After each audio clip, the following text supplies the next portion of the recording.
Hi, Randy Robison here. This is going to be a fun one, especially if you're a sports guy.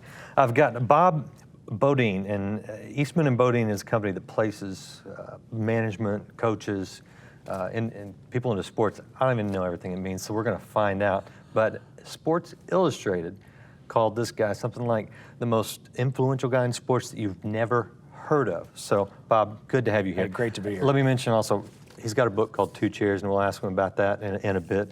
But I'm going to have a little fun and go kind of the sports routes here. So tell me exactly what you do. So my dad actually started the executive search industry. And so back in the day, he was out of McKinsey. Corporations as a whole would hire the top 4 or 5 people because they were looking to upgrade, try to figure out who's the best in the industry, and we would go take the best person in the country from another, pay them more money, give them a bigger opportunity, get them in a city they'd rather live. Okay. And so he had offices all over the country, all over Europe, et cetera. It grew, it was going great. I got into the business after being like in consumer packaged goods, ran a large brand for Carnation, which is now Nestle's. Okay, yeah. And so I had frozen French fries. I was the king of spuds. Okay. Know more about French fries than probably I should actually know. And then I did search for the first number of years, doing pretty much that. And then I kind of looked at my dad and said, you know, I should be doing something I love, but I'm also really talented at as well. And he says, so what are you getting at? And I said, well, listen, when I do a search for a president of a manufacturing company, at the end of the search, I get a tour of the plant. If I did the head of marketing for the NBA, we'd get All-Star Weekend. And he said, he says, yeah, we should do that. Okay. Our first search that I got was the commissioner of baseball back a number of years ago when I placed Bud Selig.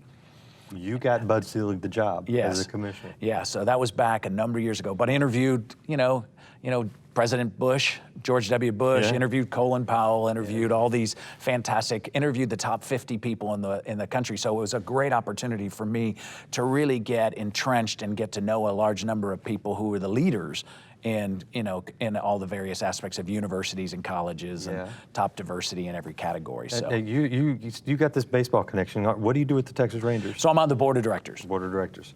Right. Very cool. So and so we've been doing really well. So we've got to keep hanging in there and doing fantastic. We have an unbelievable, manager in Jeff Bannister. Yeah. So it could be, he won the manager of the year last year, but Did he's you place probably him? no. John Daniels, one of the probably the greatest. No, John Daniels is individually, in my opinion, one of the fantastic GMs in the country, and has done such an unbelievable job, doing his organization, and they're really the top 2 owners of the Rangers, Ray Davis and Bob Simpson, fantastic, and Neil Liebman and that. So we have a really great team. Good to hear, being a local guy. Drop some names for me, if I can ask you to do that. Tell me some people that we would know that you got them into their. Well, so we do a lot on the pro side, where we'll put in team presidents, and we'll put in people that cut across a large. But a lot of people are college fans, right? Yeah. And so we placed 52 of the 100 athletic directors in the country. We placed probably 68 head coaches around the country. Give me some names, come on. Hugh Freeze, Ole Miss, okay, fantastic, and doing well. We had, we put in Todd Graham at Arizona State, so has done really, really well. We put in, Justin Fuente, who we put into Memphis, and so he did such a fantastic job. He just got Virginia Tech. We just put in Tubby Smith as the new head basketball coach at Memphis. Nice. So all around the zones to which you do, we get a chance to kind of come in, and normally people come to search because there's some facet of trouble. There's issues that, hey, they hadn't been winning enough. They just lost their coach to a better team. They've got some issues in compliance. They got some issues. And so it's a great opportunity for us in search to find that one person. That's what we're really hired, to find the one person who not only has a demonstrated record of achievement, but has a fantastic personal qualities of leadership. Okay, I want to ask you about that, but one more personality I got to get in here. Yeah. My daughter just graduated from Baylor, so we're lovers of Baylor, and I understand you placed the football coach and the athletic director down there. Yeah, so we helped behind the scenes do and put in what I got to tell you. So Jim Grobe, who's now going into Baylor, is one of the finest men Christian men I've known. I mean, he's just a leader of men, and so he will do a fantastic job of rallying the coaches and really going into a tough situation and really helping each of the players know who they are and whose they are and the path they're called. Very cool. And so what has been out here, and there's been a lot of calamity, so people really don't understand that God said that in this world you're going to have trouble, and so be of good cheer. Okay, this is a hard part because trouble and favor go hand in hand. Why do you say that? Well, because every epic movie we've always liked, okay, and every great turnaround, okay, has one thing in common: trouble. So we like that you're down 31 points and then you come back. The times that we don't like any of that is when it's our trouble. Right. But the issue is that it gives God a chance to, if you'll let him show up and show off on your behalf. And of course, you need someone who can really motivate and inspire people to who they are, and to get above in times of crisis. The number one thing you do is you got to get your mind above, and the highest thought, of course, is God. And so, for example, with Baylor, or Hugh Freeze at Ole Miss, or Todd Graham at Arizona State, there's fantastic. June Jones, who was at SMU, who I placed and took out of Hawaii, where he was 12-0 and just was doing fantastic things. These are individuals who are game changers because they care about people. Okay, there's one characteristic. So what are the characteristics if you want to be that game-changing person? You want to be that top level, the kind of guy you would place into a job. What are the characteristics that you look for? Yeah, well, of course, is that, people matter most. Our heart knows that God taught us, and somehow we've forgotten. And so understanding what motivates a person to get to the next tier. How do I inspire you on that aspect? You have to have a demonstrated record of achievement to get involved in any executive level to start with. And that means you paid a price. You don't move from private to general in a day. Yeah. You've gone through the level. You've proven that you can give hard work and you're going to give the effort.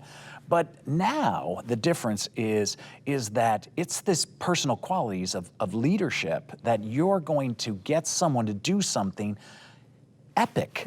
How can you get that? Well, you have to get that individual, that team, to see themselves as really, world changers, and they have to come together.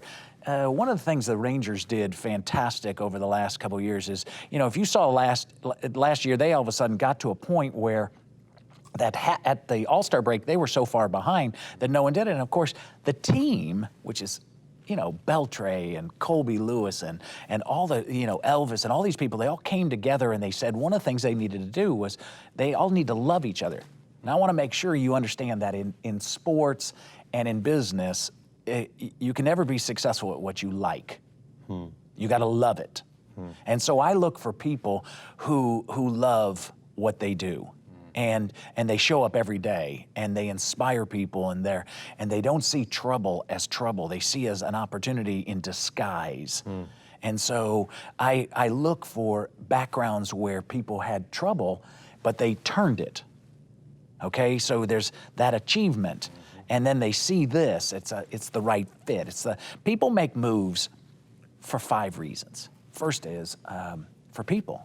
So if you want to get a great person to come to your organization, you got to have the right people, okay? And so that means that the leaders have to all come together and they have to fit. There's a fit that you just feel like, oh, this is my place. I was meant to be here. Number 2 is you got to give tools. So for us to really be successful, and I'm not in the right conference, I'm not in this, or I'm not going to be given tools to be effective, then you can't actually do it. And 3, it's got to be really good for your family. If your wife isn't happy, your kids aren't happy, you're not happy. And so, you have to have that. Number 4 is we want to create people, we want people who want a legacy. So great people want to win championships at any level. Yeah. Okay, and last is they want to be paid commensurate to the job. Yeah, sure. So, but all 5 are even. People don't make moves for just position, power, and money today. They make moves for these. And all of them. And if you want that person, you gotta seek it out and find, that little extra factor. And of course, that's what I do is we get to know these people, we get to know their families, we get to know someone. So it's not like, hey, we're just taking a whim and a chance. Yeah. You're not just pulling a resume and reading it. No. You're getting into the head No, of the person. so, no, we're not doing that. People don't hire resumes, people hire people.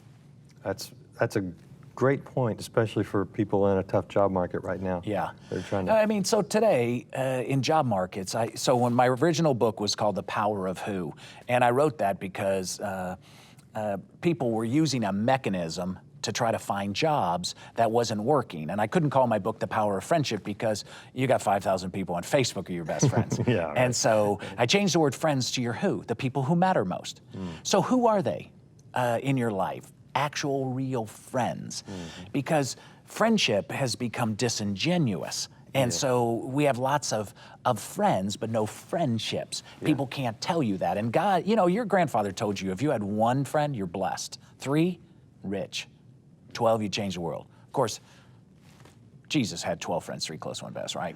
Yeah, one of them didn't work out so well, but hey. Everyone knows part of who the he plan. is 2,000 years later. Yeah. Still signing new recruits, still doing deals. Yeah, there you go. Okay, speaking of books, let's talk about Two Chairs. So give me the short version. Something fantastic about Two Chairs is that this was a secret my mom told me back 40 years ago. I was looking for goals, dreams, trying to find a mate, trying to figure out what I do in times of trouble. My mom said, those are really good questions. Of course, I don't have the answers, but I know who does. And so she said, can I ask you 3 simple questions? I said, sure. And she goes, now they're simple in the fact that, you can't believe you didn't ask these before, but they're disruptive in that they're going to showcase your limitations. I said, what are they? She said, do you think God knows your situation? And I said, well, yeah. Well, it's interesting that, in times of crisis, you got to get your mind above it. God's the highest thought. But today, does God know? So many people don't really know that answer. They're questioning that. Yeah. But when you're hurting in times of real trouble, okay, what do you do? Because you don't have any answers. You don't have any answers for a bad prognosis or the fact that somebody lied about you. Your marriage has gone down the tubes. You're in debt. What do you do? Does God know? Yes. Is this too hard for him? Now listen, I'm an expert in resumes, right? I see resumes every day. Now I've seen God's. It's really good. Yeah. He doesn't have a problem with this. He's not overwhelmed. Now the last question was, does he have a good plan for you? Yeah. And the answer is yes. What is it? That's right, we don't know. 2 chairs. Could you just set up 2 chairs if there's a 1% chance that God would meet you tomorrow at your house, at your apartment? Would you go? Well, he will. And the answer is, our problem today is that our mechanism, kind of like it was networking, our mechanism here has been prayer. It's fantastic. I'd like you to do more, except ask the backup question. What did he say? Who? God. No, he actually wants to talk to you. What if God is actually calling us to a conversation and he'd like to share with you some things? In Proverbs 123 says that, listen, if you just hear my rebuke that I'd like to talk, I would have shared all my thoughts. I would have given you all my counsel. Well, I don't know about you, but in times of trouble, when I don't have an answer and my daughter's sick, when I don't have any money, when it's hurting to the highest level, if you want something right now that you've never had, you're going to have to do some things you've never done. And one of those is 2 chairs. And so the power of the universe isn't furniture. Right. It's who's sitting in it. Right. It's God. He made you. He's not mad at you. He's not mad he made you. He makes no mistakes. You're not too late. But I don't have enough time.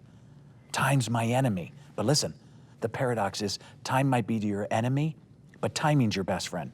5 minutes in the presence of God. You talk 1 minute, he talks 4. That's what I'm going to show you in the book. I'm going to show you 7 steps in the times of trouble. It'll change your life. Good stuff. I want you to check out twochairsbook.com. Is that the right URL? Yes. Check that out. I think he's onto something. Could change your life. Could make you into the person that you want to be. Figure out what God has in mind for your life. Great book. Great concept. Great motivation. Do yourself a favor. And if you want to hear more about the idea of 2 chairs, what it means, you can hear more from Bob on Life Today on the broadcast program. That's available right now at lifetoday.org. Hey, thanks for watching. I hope you enjoyed this video. Hit the subscribe button because we want to let you know about all the great videos from Life Today.